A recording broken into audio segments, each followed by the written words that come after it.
Picture this. It's a late summer afternoon somewhere in the German Rhineland in the year of our Lord 1589. You're a child and you're playing with the others at the edge of a field where the grain has already been cut and the forest begins. You don't hear it first, you see it. Something separates itself from the shadow between the trees, big, low to the ground. It doesn't come slowly. It's almost on you by the time the first of you starts to scream. It seizes the girl beside you by the collar. You see the teeth, you hear cloth tearing, but the collar is stiff, coarse, well-made wool, and the teeth can't find their grip. For one heartbeat, the animal drags at her. Then it lets go. Men come running across the field with dogs, with staffs. They drive the thing back into the woods. They corner it. They have it surrounded. And then, in the last moment, there is no wolf. There's a man. A man everyone in the village knows. A wealthy farmer, a neighbor, someone who nods to your family on the road. 6 weeks later, the man will be broken to death on a wheel. And standing in the front row of spectators will be someone who has no business being there at all. Someone whose presence casts the entire story in a very different light. But let's take this in order. Tick, tick, down the hall. Great tales, call it by name. Great tales, shadows remain. Tick, tick, tick, time keeps its stare. Great tales, something is there. Welcome back to Great Tales, good to have you here. My name is Chris, and let's start with the episode. If you've been with me on the last few episodes, then we've met in dark forests before. We traveled to the mountains of the Gévaudan, where a beast tore people apart for more than 3 years. And to this day, no one can say with certainty what was really hunting there. And we looked at the Nachtzehrer, the German revenant, the dead man who returns from his grave and whose body was mutilated before burial precisely to stop him from coming back. Both times, the heart of it was the same question. What happens when a community lives through a horror it cannot explain and invents one instead? Today, I want to tell you perhaps the clearest version of that question in all of history. It's a case so famous it supplied the template for a whole century of werewolves on film. And it's a case where, unlike the Gévaudan, we can actually reconstruct the legal logic, the names and the political backdrop.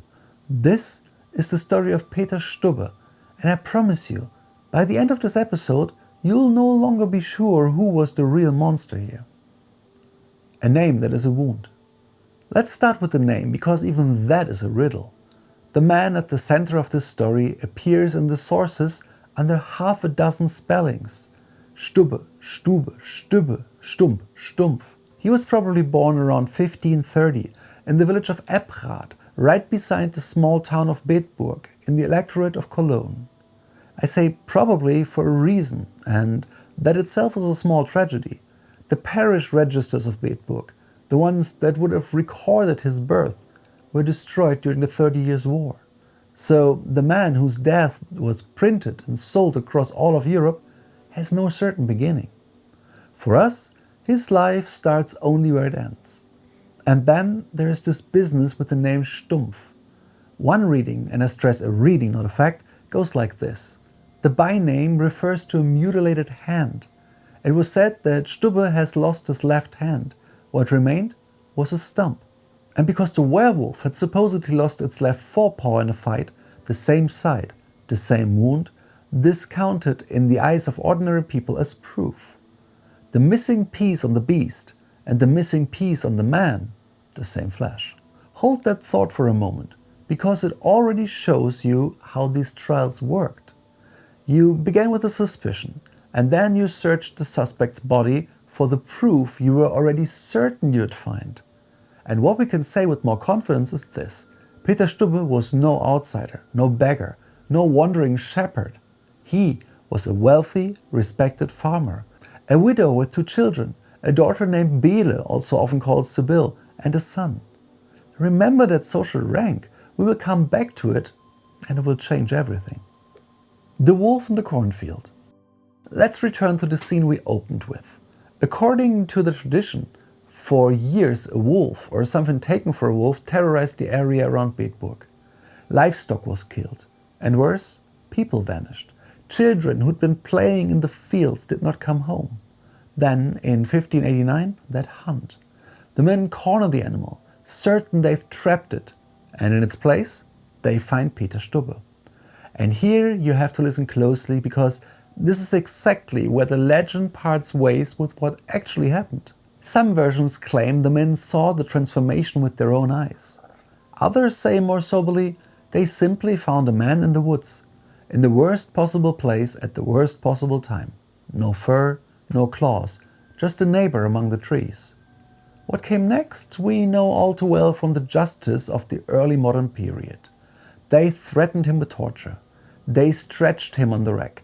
And under the threat, before the torture had even properly begun, Peter Stuba began to confess. Keep this in mind. Everything that follows now, everything that made this case so infamous, comes from a confession under threat of death. But that doesn't make it automatically false. But it does make every single word something we have to handle with great care. The confession. What Stubbe confessed is so monstrous that it almost has a system to it. He stated that he'd begun with black magic at the age of 12 and had summoned the devil himself. The devil, Stubbe said, had given him a belt, a magic girdle. When he put it on, he transformed, as the source puts it, into the likeness of a greedy, devouring wolf. With eyes that sparkled like fire in the night, a great white maw and mighty paws. When he took the belt off, he became a man again. This belt, it was later said, was searched for at the spot where Stubbe claimed to have hidden it. It was never found, which a skeptic reads in the most obvious way. It never existed. For 25 years, the confession went, he'd roamed the nights as an insatiable bloodsucker. He confessed to killing 14 children and 2 pregnant women. He confessed to cannibalism. And the details the pamphlet then spreads out are deliberately designed to cross every boundary of the human. One of the children, it said, had been his own son. He's had an incestuous relationship with his daughter Bele, and he'd coupled with the succubus, a demon in the shape of a beautiful woman, sent to him by the devil. I am not listing this to shock you. I'm listing it because the structure of this accusation is the real key. Look at what comes together here. Murder, cannibalism, a pact with the devil, incest, demonic fornication. This isn't a list of crimes, it's a catalogue. It is the complete collection of everything in an early modern Christian society defined as absolute evil, gathered into a single body. And this is exactly where I want you to notice a detail that doesn't fit. When the farmer was finally executed, members of the high aristocracy attended the proceedings, right up to, if you believe the sources, the new archbishop and elector of Cologne himself. Ask yourself for a moment, why? Why does the most powerful churchman in the region travel to the execution of a single Rhinish farmer? You don't do that for a murderer. You do that for a message. We'll come back to that. First, we'll need to know where this all even comes from. The source. Because here's where it gets interesting for us at Great Tales. Where does the story from? Where does it actually come from? By far the most important source is a slim 16-page pamphlet printed in London in 1590 with a title that sets the tone right away. The Damnable Life and Death of one Stubbe Peeter. A certain George Bors is named as its printer and translator. And now the crucial point. This English text is itself already a translation. It goes back to a German original print, of which not a single copy survives to this day. So we read Germany's most famous werewolf story through an English lens, in a version prepared and sold for a London audience. This English pamphlet very nearly disappeared as well. Only 2 copies endured, one in the British Museum, one in the library of Lambeth Palace. It was rediscovered and brought to a wider public by the eccentric occultist and author Montague Summers, who tracked it down in 1920 and reprinted it in full in his book The Werewolf. So a good part of what we think we know about Bedburg we owe of all people to a man who believed in real werewolves. But, and this matters for credibility, the pamphlet doesn't stand alone. There is a second independent trail. Hermann von Weinsberg, a Cologne alderman and a meticulous chronicler of his time, recorded the case in his private diary. On top of that, there are illustrated broadsheets from southern Germany, such as the famous woodcut attributed to Lukas Mayer of Nuremberg on a sheet by the engraver Franz Hogenberg. And as late as 1621, the Englishman Edward Fairfax refers to the case when writing about the witchcraft accusations against his own daughters. So the core, that a man named Stubbe was executed as a werewolf near Bedburg in 1589, is historically secure. What stays in the balance is everything else. The what, the why, and how much of it is actually true. What a werewolf really was. To understand Bedburg, we have to step aside for a moment and ask a question that sounds more obvious than it is. What even was a werewolf in the 16th century? Legally, not in fairy tales. Because the werewolf Stubbe was made to embody has little to do with the howling monster of our films. He was a legal figure, and the scholarship of recent decades has shown how that figure worked. The Kiel historian Rolf Schulte, in his work on men in the witch trials published around the year 2000, examined the werewolf as the male counterpart to the female-coded witch. His analysis of the records, above all from the Franche-Comté, shows that the accusations of turning into a wolf fell disproportionately on men. For the years 1520 to 1570, men made up roughly 78% of the cases he examined. The werewolf was, to put it simply, the valve through which the witch prosecutions could also catch men. The Rhineland historian Elmar Lorey goes further still.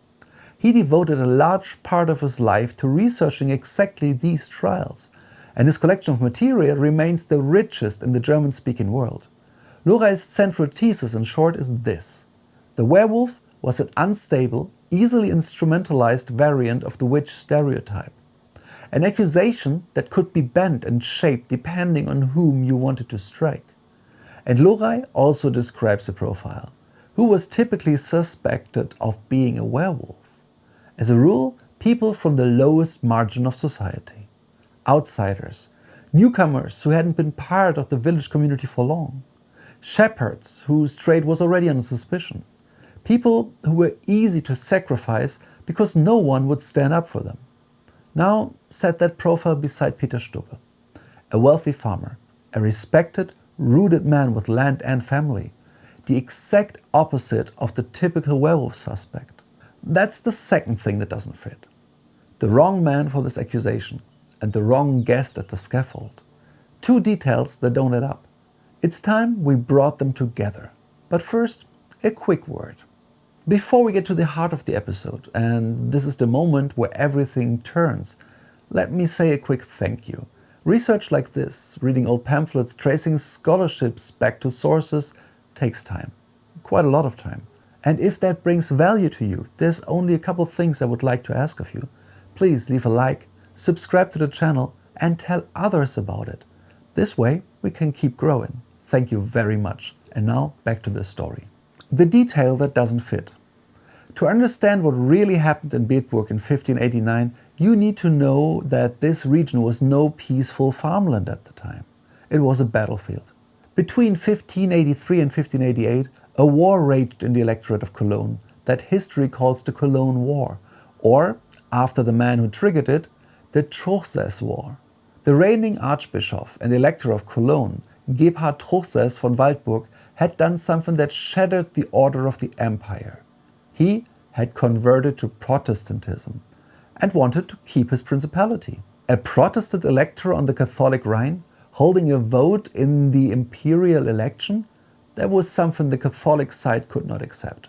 War followed, and Bedburg lay right in the middle of it.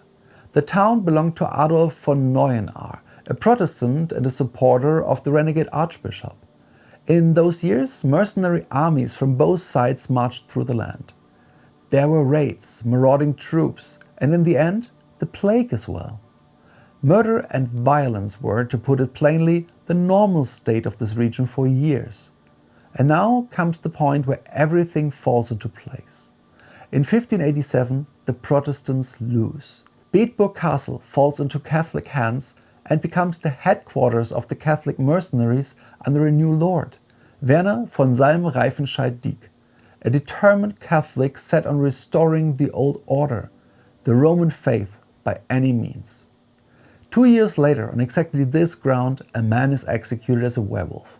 A man who, and this is the final piece, had almost certainly converted to Protestantism himself. Do you now see how the pieces interlock? A new Catholic ruler, a defeated but unbroken Protestant countryside, and a wealthy, respected Protestant farmer paraded publicly as absolute evil, as a cannibal, a devil's ally, a werewolf. Not some newcomer shepherd from the margins of society, but a rooted man with a voice and a rank, whose downfall everyone in the region was meant to see and understand. Part of the scholarship sums it up like this: the Bedburg werewolf trial may well have been a barely concealed political trial, an instrument with which the new lord meant to frighten the region's Protestants back into the Catholic faith. And suddenly, even the strangest guest at the scaffold makes sense. If the new archbishop and the lector appears in person, then this execution is not a punishment. It's a staging, a demonstration of power with the human being the stage. And to stay honest here, the way you can expect from this channel, this is an interpretation. We can't see inside Stubbe's head, and we can't say with final certainty that he was innocent. Maybe there was a real killer. Maybe real wolf attacks in the area were simply pinned on him as well. Maybe he suffered from a genuine delusion of turning into a wolf, a condition we call clinical lycanthropy. We don't know. What we do know is this: the stage on which he died was political, and whoever builds a stage always has a message. The wheel, the fire, the pole. That message was sent into the world on the 31st of October 1589, and it was horrifically precise.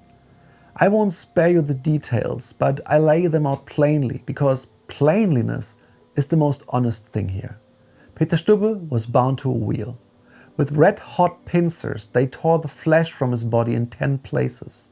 Then, with the blunt side of an axe, they broke his arms and legs. Only after that was he beheaded and his body burned on a pyre. His daughter Bele and the mistress Katharina Trump were executed alongside him. They had first been flayed and strangled. Their bodies were burned together with his. And now pay attention to this one single detail of this execution, because here an old acquaintance from an earlier episode returns. Why did they break his limbs? The sources give a reason that has nothing to do with added pain. They wanted to stop him from returning from the grave. Remember the Nachtzehrer?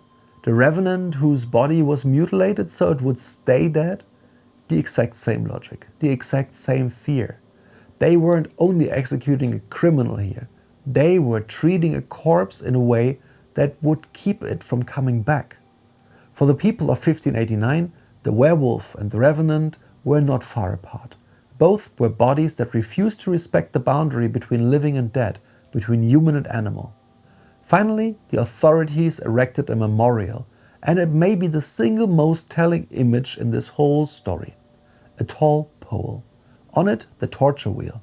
Above that, the figure of a wolf carved in wood. And at the very top, over everything, Peter Stubbe's severed head. This wasn't a grave, it was a billboard. An image every traveler, every farmer, every Protestant in the area was meant to see, for years, on every ride to Bedburg. The message needed no words. Who was the monster here? Bedburg was no isolated case. When we step back and look at all of Europe, we see that Stubbe was only the most famous name in an entire wave. In the French Franche-Comté, werewolf trials multiplied in those same decades. Names like Gilles Garnier, burned at Dole in 1573, belong to the same dark procession. It was a time when all of Europe trembled along its religious and political fault lines, and the eve of the 30 Years' War. And wherever the order began to falter, wherever war, plague and hunger tore the familiar apart, he appeared. The human being who secretly is an animal. The neighbor who is really a monster. And that, I think, is the true heart of the story. The werewolf was never just a wolf. He was the shape a community gave to its fear when it had no other explanation left. A war can't be punished. The plague can't be broken on a wheel. But a single human being into whom you pour all the horror, he can be seized, condemned, and publicly destroyed. And for a moment it feels as though you've defeated evil itself. Whether Peter Stuba was a murderer, we will never know for certain. But I am certain that the people who turned him into a werewolf were doing exactly what people in the dark times always do. They gave the inexplicable a face so that they could kill it. And in the zeal with which they declared him a monster, they became in part monsters themselves. Maybe that's the most uncomfortable truth behind every werewolf legend. The monster was real. It just wasn't wearing the fur. Final thoughts. Thank you for staying with me this far. If this episode gave you something you think about, let me know in the comments and tell me, do you think there was a real killer behind Bedburg, a political calculation, or both? I'll be reading. And if you don't know yet the story of the Nachtzehrer, it pairs with this one almost like no other. You can find it in my channel. Until next time, always take good care of yourself. Sleep well. Your friend, Chris.